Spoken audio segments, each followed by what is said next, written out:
Stephanie McMahon et Triple H ont bâti un empire d'1 milliard de dollars sur la loyauté et l'héritage.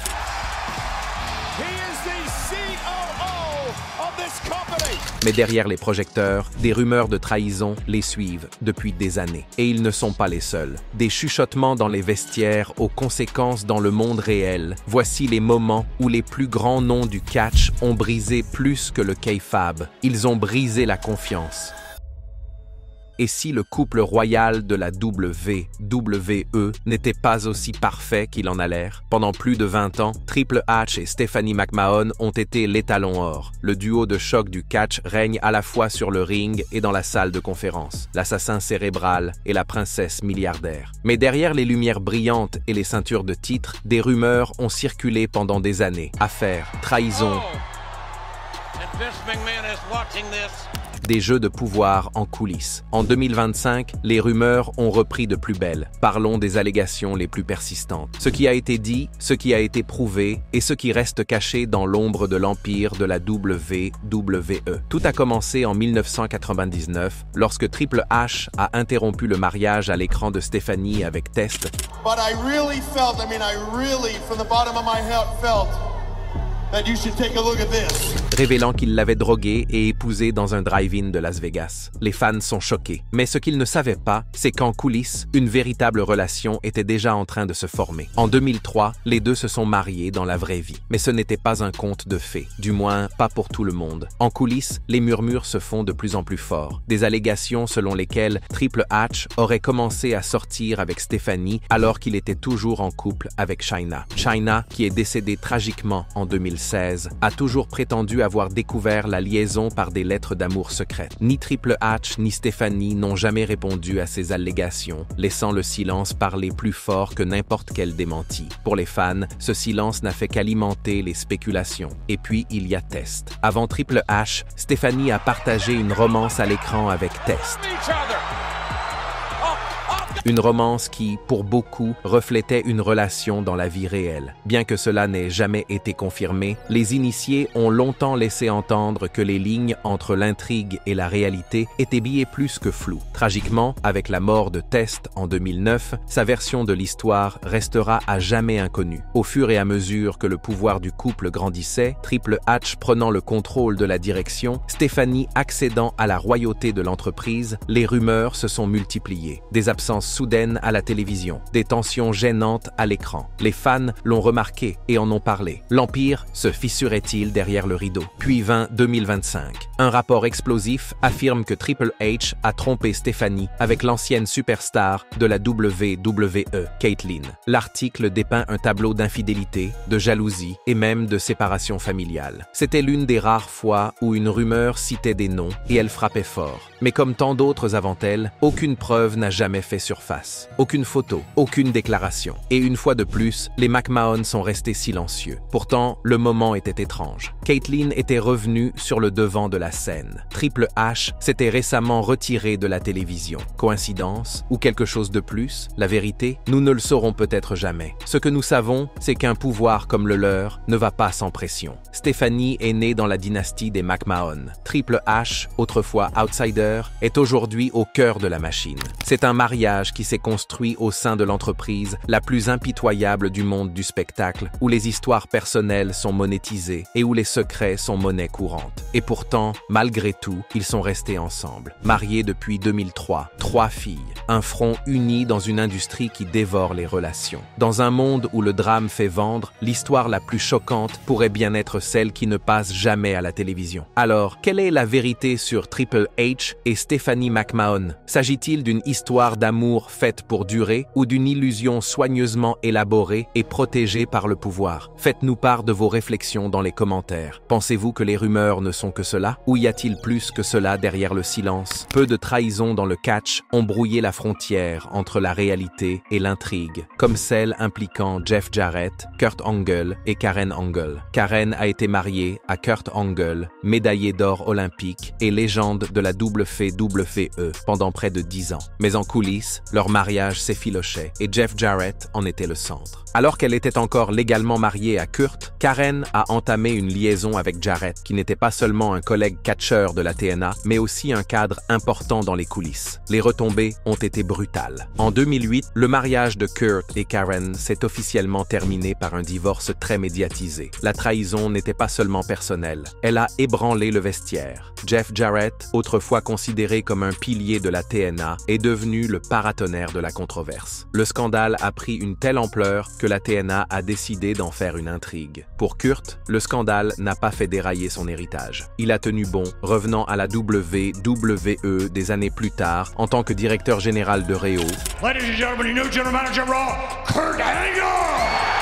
Et gagnant une place au la renommée Hall of Fame de la renommée de la WWE. Mais les blessures émotionnelles étaient évidentes et les fans n'ont jamais oublié. Jeff Jarrett et Karen ont rendu publique leur relation peu de temps après. Ils ont fini par se marier, mais pour de nombreux fans, la façon dont tout cela s'est passé a laissé un arrière-goût amer. Ce qui avait commencé comme une liaison en coulisses a explosé en l'un des triangles amoureux les plus controversés du catch. Parlons maintenant de l'un des plus grands scandales du catch moderne, Chris Jericho et Kelly Kelly. Deux grands noms, une photo et tout un tas de questions sans réponse. En 2009, les rumeurs ont explosé dans le monde du catch. Le bruit courait que Jericho, alors star de la WWE et marié à sa partenaire de longue date, Jessica Lockhart, avait une liaison avec Kelly Kelly. Les ragots ont pris de l'ampleur lorsqu'une photo a fait surface montrant les deux hommes en train de s'embrasser. Cette simple image a suffi à mettre les fans, les journalistes et les initiés en ébullition. Jericho s'est soudain retrouvé au centre d'un drame de la vie réelle qui a brouillé les lignes entre la personnalité et la vie privée. Et Kelly, à ce moment-là, elle avait déjà la réputation de sortir avec des superstars comme Test et CM Punk. Les rumeurs autour d'elle et de Jericho n'ont fait qu'ajouter de l'huile sur le feu. Et puis il y a eu Jessica. Lorsque la photo a fait le tour du web, les réactions ont été brutales. Mais Jessica n'a pas explosé. Elle a géré la situation en privé et il n'y a pas eu de déclaration publique désordonnée ou de départ spectaculaire. Elle a soutenu son mari, mettant cela sur le compte d'un malentendu. Dans un milieu où le drame fait vendre, son silence en disait long. Kelly Kelly, quant à elle, a rapidement pris ses distances. À un moment donné, elle a même demandé aux fans de retirer les images, l'alliant à Jericho, montrant clairement qu'elle voulait que ce chapitre soit clos. Pas de démenti, pas d'explication, juste un contrôle silencieux des dégâts. Mais les rumeurs ne se sont pas arrêtées là. En 2010, Jericho a accidentellement envoyé des messages privés à deux Australiennes. Un autre moment qui fait froncer les sourcils. Et plus récemment, des rumeurs sur un lien possible entre lui et l'ancien talent de l'AEW, Kylie Ray, ont fait surface, alimentés par des messages énigmatiques sur les médias sociaux et un silence inquiétant. Pourtant, malgré les gros titres des tabloïds, Jericho et Jessica restent ensemble. Pas de séparation publique, pas d'interview révélatrice. Juste un mariage qui, d'une manière ou d'une autre, a résisté à de multiples tempêtes. Quelle est donc la véritable histoire entre Jericho et Kelly Kelly? Ont-ils vraiment eu une liaison ou s'agissait-il d'un malentendu? C'est à vous d'en décider. L'histoire suivante est l'une des plus obsédantes du catch. Un drame scénarisé a débordé sur la vie réelle, avec des conséquences que personne n'aurait pu imaginer. Tout a commencé au milieu des années 80, lorsque Kevin Sullivan a épousé Nancy Tofoloni, que les fans allaient plus tard connaître sous le nom de Woman, à la WCW. Sullivan n'était pas seulement son mari, il était aussi booker et créait des intrigues qui brouillaient les lignes entre la fiction et la réalité. Mais au milieu des années 90, il a peut-être franchi une ligne qu'il n'a même pas pu effacer. Dans l'un des angles les plus controversés du catch, Sullivan a organisé une intrigue qui associait Nancy à une star montante de la WCW que vous connaissez peut-être sous le nom de Chris Benoit. À l'écran, ce n'était qu'une autre histoire de trahison. Hors de l'écran, c'était tout autre chose. L'histoire l'histoire d'amour scénarisée est devenue réelle. Nancy a quitté Sullivan pour Benoit, et c'est ainsi que l'histoire est devenue réalité.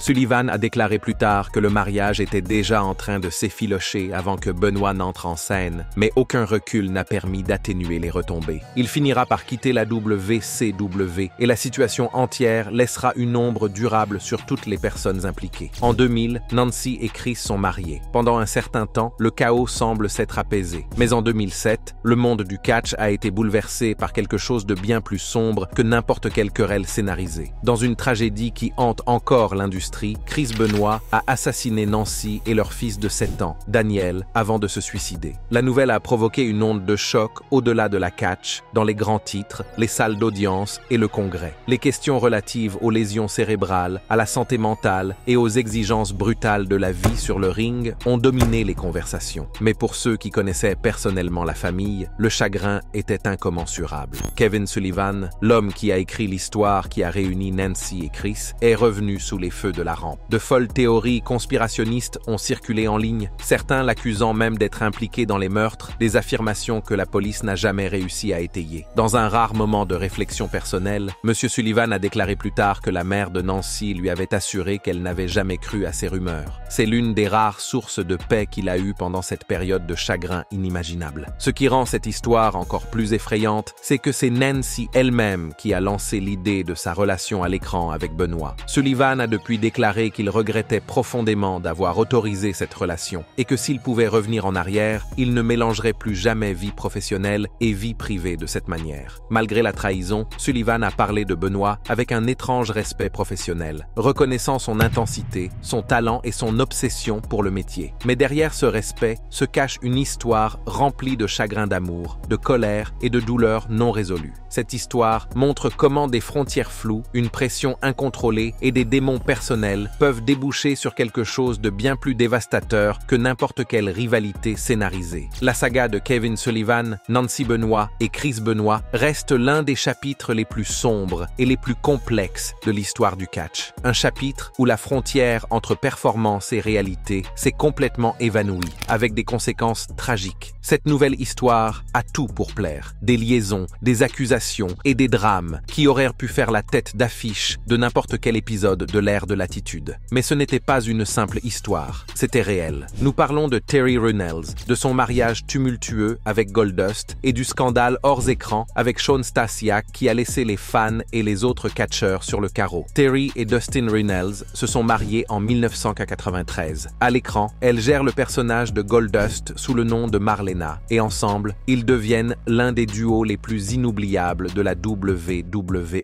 Mais derrière le rideau, les choses n'étaient pas aussi glamour. Dustin luttait contre la toxicomanie et leur mariage s'effilochait rapidement. Puis vint le coup de théâtre. Alors qu'elle était encore mariée, Terry a eu une liaison avec la star montante de la WWE, Shawn Stasiak. Il ne s'agissait pas seulement de ragots de vestiaire, mais d'un véritable scandale qui a contribué à mettre un terme à un mariage déjà très tendu. En 1999, le divorce est officiel. Et pour remuer un peu plus le couteau dans la plaie, Dustin accuse Terry d'avoir eu une aventure avec Jake the Snake Roberts. Sa réponse, classique. Dustin, je n'ai jamais rencontré Jake. Mais c'est là que ça devient encore plus juteux. L'affaire s'est répercutée sur le ring. Stasiak a été rebaptisé Meat et associé à Terry dans le cadre de la faction des Pretty Mean Sisters. Leur relation dans la vie réelle a ajouté une couche d'intrigue que les fans ne pouvaient ignorer. S'agissait-il d'un gadget ou d'un drame qui se jouait en temps réel? Les lignes étaient si floues que même les initiés ne savaient pas où se terminait le kayfabe et où commençait la réalité. Malheureusement, tout ce tapage personnel a eu un coup. Les contributions de Terry à l'industrie, en particulier au plus fort de l'ère de l'attitude, sont souvent éclipsées par les gros titres sur sa vie privée. Quant à Stasiak, sa carrière après l'affaire n'a jamais vraiment décollé. Et s'il a été franc au sujet de certaines difficultés dans l'industrie, il est resté assez silencieux sur le chapitre Terry. Dustin, quant à lui, a connu ses propres controverses, notamment une arrestation pour dispute domestique en 2013 que Terry a publiquement condamnée, en particulier à la lumière de son effet sur leur fille. Dakota. Mais malgré le mauvais sang, les deux ont fini par trouver un certain niveau de paix, coparentant avec une trêve forgée à partir d'années de chaos. Quelle est donc la véritable histoire de Terry Runnels? Manager hors pair, aimant à tabloïd, peut-être un peu des deux. Son héritage, tout comme sa vie personnelle, est complexe et désordonné, comme seul le catch peut le faire. Attachez vos ceintures, car le prochain épisode est une montagne russe en coulisses qui fait encore parler les fans. Nous plongeons dans le fameux triangle entre Sonny, Shawn Michaels et Chris Candido, un drame qui s'est joué dans les coulisses alors que des millions de personnes regardaient depuis les tribunes sans jamais savoir ce qui se passait dans les vestiaires. Sonny était une star du milieu des années 90, l'une des premières divas de la WWE et un aimant pour l'attention. Elle avait le talent pour le micro, le look et l'assurance pour voler n'importe quel segment. Mais sa vie privée était un véritable chaos. Alors qu'elle entretenait une relation à long terme avec Chris Candido, Sonny a entamé une liaison avec Shawn Michaels. Et ce n'était pas seulement des ragots. Sonny elle-même l'a admis plus tard, affirmant qu'elle et Candido étaient en pause. Mais selon le frère de Candido, Johnny, il n'y a pas eu de rupture, juste une trahison. Sonny et Michaels ne sont pas non plus restés discrets. Les histoires de leur comportement en coulisses sont devenues légendaires, et Sonny n'a pas hésité à partager les détails les plus torrides des années plus tard. Candido savait, il ne l'a pas combattu. Il a dit un jour à son frère « Ne commence rien en pensant que tu me fais une faveur ». C'était un coup de poing, et il s'est retrouvé dans une situation difficile. Et ce n'est pas tout. Plus tard, le nom de Sonny sera associé à Davey Boy Smith, Ahmed Johnson,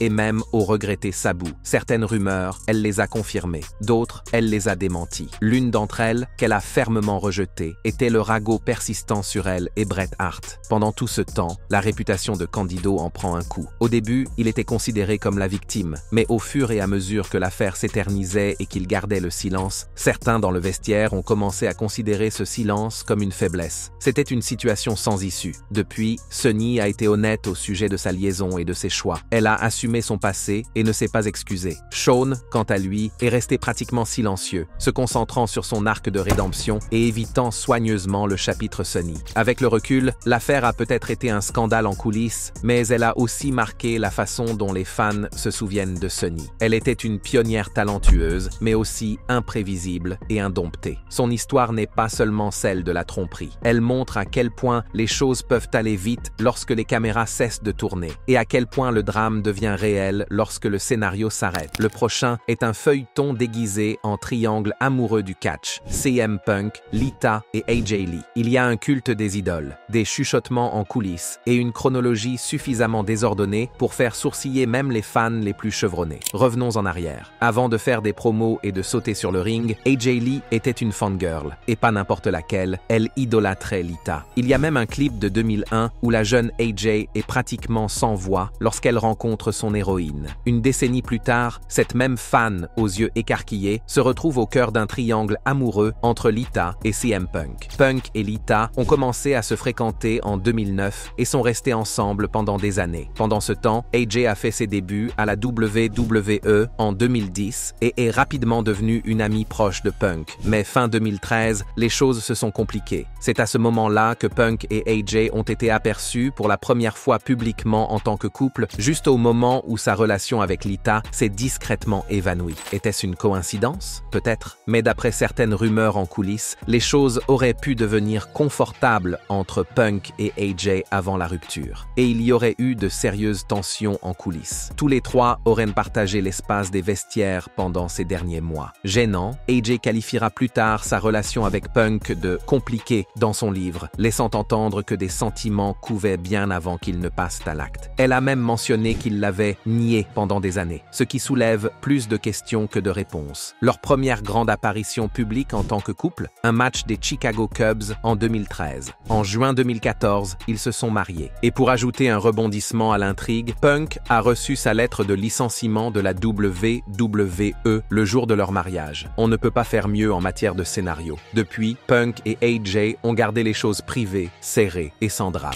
Quant à Lita, elle n'a jamais fait de commentaires directs, mais il y a eu des rumeurs discrètes sur le froid en coulisses, en particulier autour de son intronisation au Hall of Fame en 2014. Certains ont même supposé que la situation entre Punk et AJ avait joué un rôle dans le choix du moment. Alors, Punk a-t-il fait double emploi? AJ est-elle passée de fan à costard, puis à reine du ring et reine de son cœur, alors que Lita était encore tort dans le coup, personne ne parle. Et ce silence en dit juste assez pour que les fans continuent de deviner. Peu de scandales en coulisses ont secoué la WWE comme celui-ci. Il s'agit d'Edge, de Lita et de Matt Hardy, un véritable triangle amoureux tellement délirant que les fans ont scandé « We want Matt », suffisamment fort pour réécrire le scénario. Plantons le décor. Lita et Matt Hardy ont commencé à se fréquenter en 1999. Au début des années 2000, ils étaient le couple préféré des catcheurs, à l'écran avec la Team Extreme, hors de l'écran en tant que partenaire dans la vie réelle. Mais en 2004, Matt a subi une grave blessure au genou qui l'a éloigné de la route. Pendant qu'il se remettait à la maison, Lita continuait à faire des tournées et à se rapprocher d'Edge, l'un des amis proches de Matt. Edge était marié. Lita avait une relation à long terme. Et pourtant, quelque part entre les aéroports et les arènes, les choses ont franchi une ligne.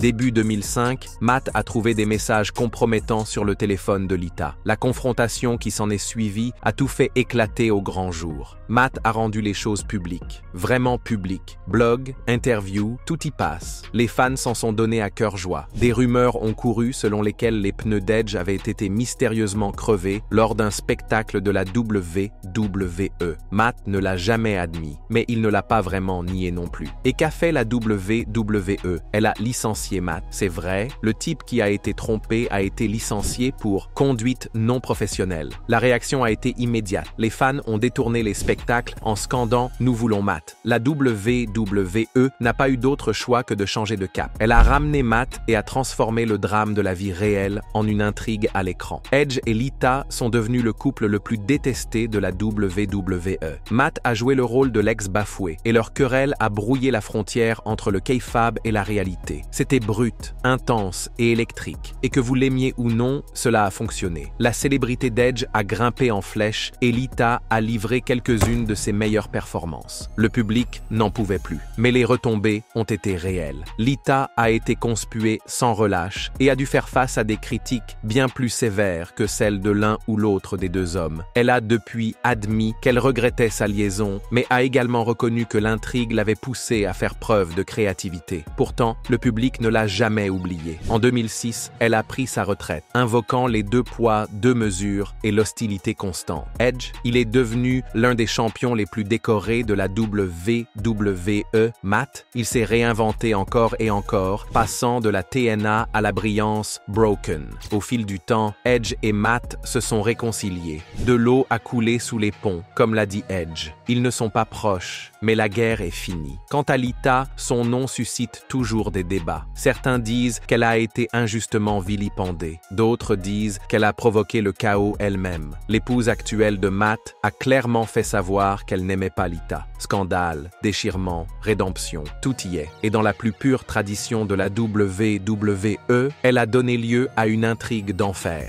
L'épisode suivant avait tout d'une intrigue de la WWE, sauf qu'il s'agissait d'une histoire réelle. John Cena, le visage de la compagnie, a été pris dans une liaison en coulisses avec Mickie James et un divorce qui a laissé plus de questions que de réponses. Revenons en 2007. Cena était le leader de la WWE. Mickie James est championne féminine en titre. En coulisses, ils entretenaient une relation amoureuse, bien que Mickie soit fiancée à Kenny Dykstra à l'époque. Dykstra a déclaré plus tard qu'il l'avait appris à ses dépens en surprenant Mickie en train de chercher frénétiquement son nom à côté de celui de Cena dans des rumeurs en ligne. Lorsqu'il l'a confrontée, elle a avoué. Selon Dykstra, les choses ne se sont pas arrêtées là. Il affirme que Cena a usé de son influence pour le faire sortir de Réo, hors des projecteurs et du chemin. Peu de temps après, la progression de Mickie a commencé à s'essouffler. L'histoire de Dykstra a fait sourciller et les pièces du puzzle s'emboîtaient un peu trop bien pour que certains fans puissent les ignorer. Cena, bien sûr, est resté silencieux. En 2009, Cena a épousé son amour de lycée, Elisabeth Huberdeau. Sur le papier, c'était une rupture nette avec le passé. Mais en 2012, le mariage était terminé et les rumeurs d'infidélité ont refait surface. Elisabeth a contesté leur contrat de mariage, affirmant détenir des preuves de leur relation, des textes, des photos et des preuves. Quoi qu'elle ait eu, cela n'a jamais été rendu public.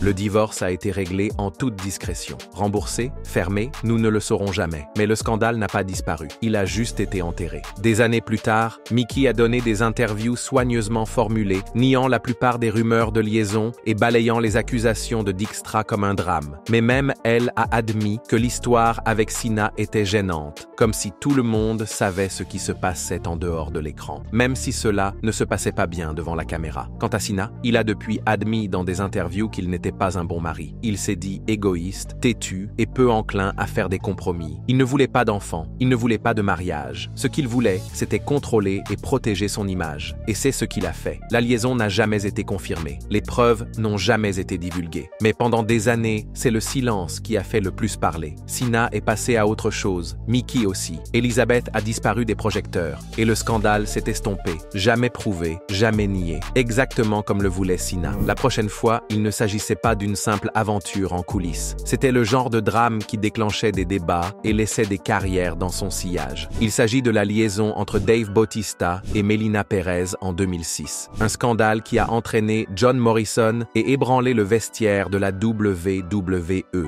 Cette année-là, Bautista a finalisé son divorce avec sa seconde épouse, Angie. À la même époque, Melina et son petit ami de longue date, John Morrison, son partenaire sur le ring et en dehors, se séparent discrètement. Peu de temps après, Bautista et Melina ont commencé à se fréquenter. Et il ne s'agissait pas d'un chuchotement secret. Bautista en a parlé publiquement dans son autobiographie, affirmant que Morrison savait qu'il n'y avait pas de secret et que la relation n'avait commencé qu'après les 2 ruptures. Mais tout le monde n'a pas cru à cette version des faits. La franchise de Bautista n'a pas plu à tout le monde. Morrison ne l'a jamais confronté, du moins pas publiquement, ce qui a donné lieu à des rumeurs en coulisses sur son image, sa virilité et l'élan de sa carrière. Val Venis, vétéran de la WWE, n'a pas hésité à dire « Tu vas te promener comme si Bautista n'avait pas tagué ta copine ». C'était brutal et c'est resté. Le silence de Morrison est devenu partie intégrante du récit. Certains le considèrent comme mature parce qu'il évite le drame, mais d'autres catcheurs le considèrent comme une faiblesse et pensent qu'il a joué un rôle dans le fait qu'il n'a jamais été propulsé au premier rang. Et puis il y a eu Melina. En 2007, elle remporte son premier championnat féminin de la WWE. Sur le papier, c'est une étape importante de sa carrière. Mais en coulisses, les rumeurs n'ont jamais cessé. Sa relation avec Bautista a-t-elle joué un rôle dans sa promotion? Certains ont répondu par l'affirmative. D'autres soulignent son talent indéniable. Certains, comme Beth Phoenix, l'ont félicité pour son dynamisme et son travail sur le ring. Mais elle s'est heurtée à d'autres, comme Maria Kanellis. Elle était soit respectée, soit détestée, mais rarement entre les deux. Publiquement, Melina a nié la liaison dans une interview en 2015, balayant Bautista comme un grand ami. Mais la chronologie, la tension et les propres aveux de Bautista ont rendu cela difficile à croire. La relation a été de courte durée. Melina et Morrison ont fini par se réconcilier, mais les retombées sont restées. Sa réputation dans les vestiaires est restée compliquée. Sa carrière est restée au point mort. Bautista, comme toujours, s'en est sorti sans être inquiété. Audacieux, polarisateur et totalement dépourvu d'excuses. Des années plus tard, Morrison a tweeté son soutien à Melina après son départ de la WWE, la qualifiant de forte, résistante, talentueuse et belle. Au moins, il a eu de la classe. Alors, s'agit-il d'un cas où des choix personnels ont gâché l'avenir professionnel ou d'un autre chapitre du chaos classique de la WWE où personne n'en sort indemne? C'est à vous de décider. Le prochain chapitre porte sur la tromperie, les fuites de nudes et la fin d'un couple puissant que personne n'a vu venir. Parlons du scandale qui a failli ébranler Seth Rollins